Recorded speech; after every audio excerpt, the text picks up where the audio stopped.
ما خطتكم التالية؟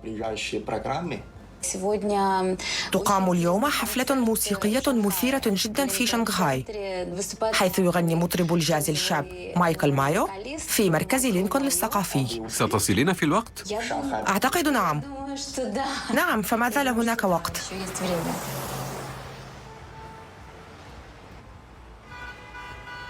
جاءت أولغا غالبيروفيتش في عام 2011 من مدينتها البيلاروسية فيتبسك إلى بكين للعمل مذيعة في إذاعة الصين الدولية. ويعرف سكان الصين الناطقون باللغة الروسية من تقاريرها بسرعة أخبار الحياة الثقافية في مختلف أنحاء البلاد أو الخارج.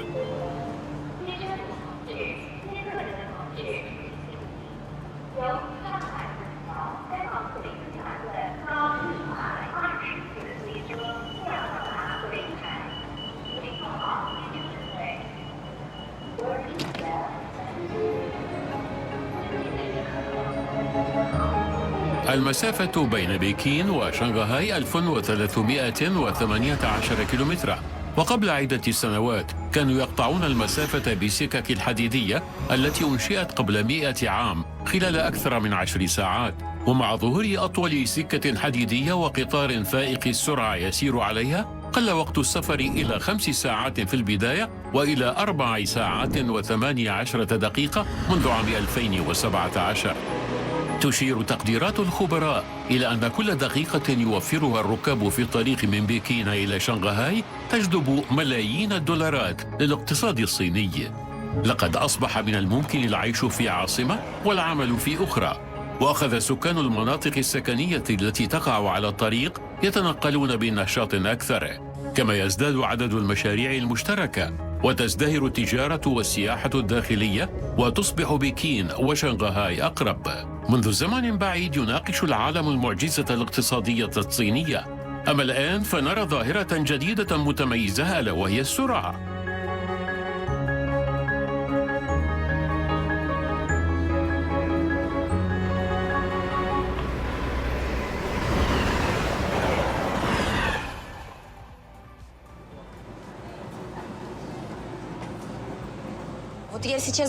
سأنتقل بعد بضع ساعات من العاصمة بكين إلى مدينة الإغراءات شنغهاي، وسيكون لدي عم قريب لقاء مثير جدا عن حق.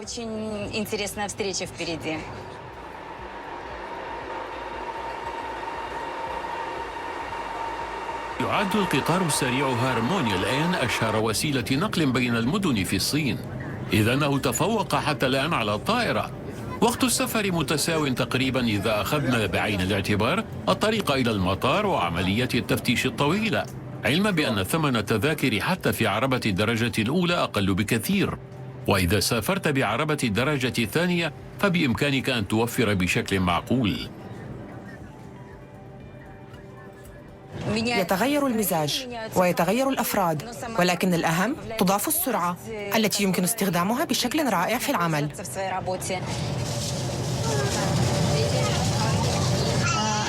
مرحباً، كم سعر هذه؟ نعم هذه، شكراً.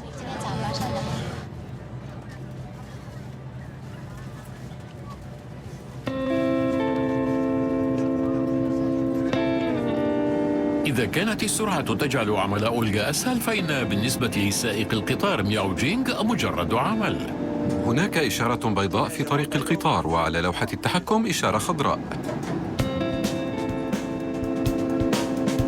في عام 2011 بدأ بقيادة القطار السريع هارمونيا، وفي عام 2017 أتقن قيادة القطار الجديد النهضة الذي تبلغ سرعته 350 كيلومترا في الساعة. تعمل مثل هذه القطارات بين 23 مركزاً إدارياً للمقاطعات الواعدة. أشعر بالقلق قليلا عندما أقود القطار، فهو أول قطار فائق السرعة في الصين، والسرعة عالية جدا، فهي تزيد عن 350 كيلومترا. كانت اليابان أول بلد تخطت سرعة 200 كيلومتر في الساعة بقطارها الرصاصة، ثم صنع الفرنسيون قطاراتهم الفائقة TGV القادرة على زيادة السرعة إلى 300 كيلومتر في الساعة. وأخيرا ظهر في الصين قطار فائق السرعة استطاع الوصول إلى 350 كيلومتر في الساعة. ظهر في الصين في عام 2007 أول قطار فائق السرعة واسمه هارمونيا، وبعد 10 سنوات ظهرت نسخته المحسنة النهضة.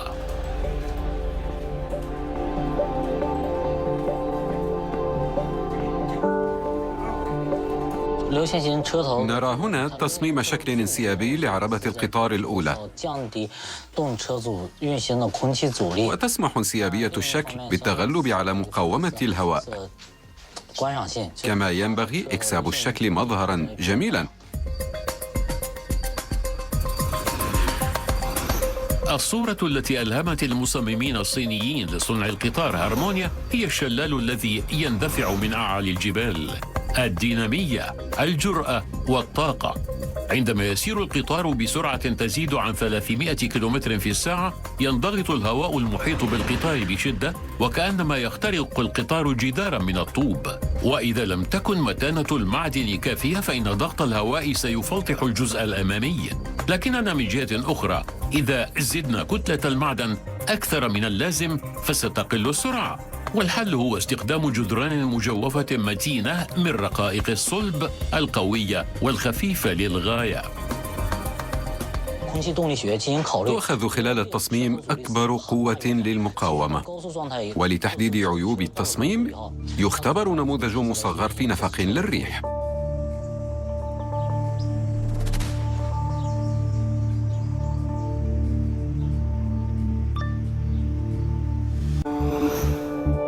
غير ظهور القطار هارمونيا في عام 2007 ليس السرعة الصينية وحسب بل والمناظر الطبيعية أيضا، وأصبحت الصين تملك شبكة للسكة الحديدية عالية السرعة طولها 29,000 كيلومتر، وهذا حتى الآن رقم قياسي عالمي. خلال مد الخط بين بكين وشنغهاي كان لابد من بناء جسر في أوسع مكان في مجرى نهر تشانغجيانغ، وتم رفع 80% من الطريق على جسور برية. بهذا الشكل كان من الممكن الحفاظ على الأراضي الزراعية وبالتالي على نمط حياة الناس الذين يعيشون على امتداد الطريق. ومن المقرر حتى عام 2025 مد سكك أخرى بطول 15,000 كيلومتر.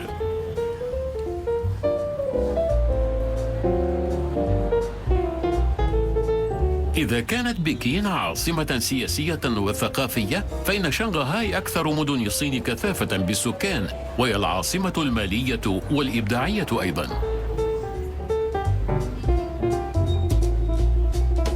وصل القطار في موعده المحدد، وتستمتع مراسلة إذاعة الصين الدولية أولغا غالبيروفيتش بألحان الجاز بأداء الموسيقي الأمريكي مايكل مايو.